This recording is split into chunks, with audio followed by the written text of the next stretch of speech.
Coronavirus has taken over the world. Everyone has experienced some degree of fear or worry during these times. But for some people, it has become too much to handle. This video is for them. I did a survey and found out that some people are going through excessive fear or worry because of this coronavirus pandemic. What if I catch the disease? What if I die? What if something happens to my family? Also, anxiety related to future. What will happen to my work? What will happen to this world? Some people are getting so anxious that they can't sleep at night. Some are getting nightmares. The pandemic has really affected their mind and their mental health is very negatively affected. What's happening? This can be called maladaptive fear. Adaptive fear is something which actually helps your survival, but maladaptive fear is something which is not only useless but damaging as well. I'll explain. The core purpose of emotions is that they drive behavior. They put you into action. Fear, anxiety, worry. The reason we experience them is because our brain has detected some threat, some danger, and it wants us to do something about it, to fight it, to manage it, or to run away. So, your fear related to catching coronavirus or your kid getting infected or your parents getting infected is legitimate fear. It should be there. This fear is supposed to make you do things which will keep you safe in this pandemic, and I hope you're doing those. For example, staying at home, washing your hands, washing your clothes if you had to step out for some reason, isolating yourself if there's a probability that you might be infected, etc. These guidelines are available on all the official sources for everyone. Why am I following them? Primarily because of fear.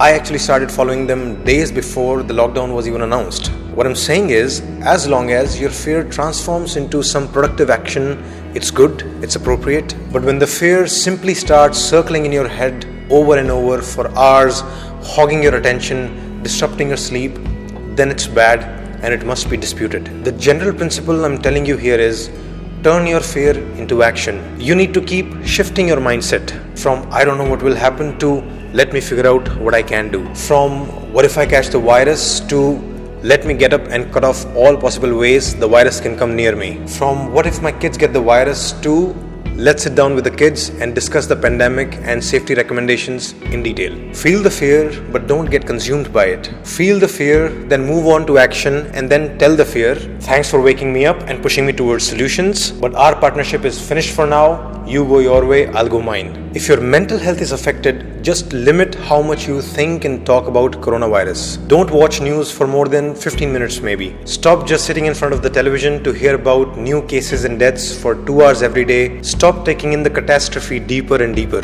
Don't keep talking about this in your home. It's pointless and it's hurting you. Unless you're part of government, healthcare industry or other essential services, you can't do anything. Most of us just have to stay home in this lockdown and wait. Here's something that you can tell yourself. I've done my part. I won't think more about it. Now whatever comes, I'll deal with it. Which brings me to the second point. There are countless things in the world which are out of control of any one person. Who will make the next government? Where is the economy going? How many crimes are committed every day? How polluted your city is? And how fast this pandemic is spreading. You can worry all day, every day. During waking hours, before sleep, during your dreams. Your worry won't change a thing. Your anxiety won't change any external outcome. Your thoughts are just some electrical activity in your brain. Coronavirus doesn't care about how many electrical signals are going through your brain right now. You can turn your brain off and the world will still be the same place. Therefore, after taking necessary actions, your internal brain activity of worrying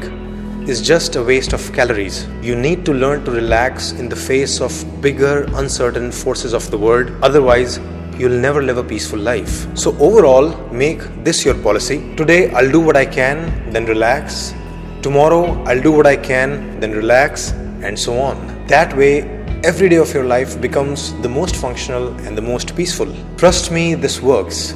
Many people, including myself, use this successfully. I can tell you, I have not gone through any anxiety or excessive worry in these days, partly because I think like that. You can too. I'll leave you with my version of a famous quote.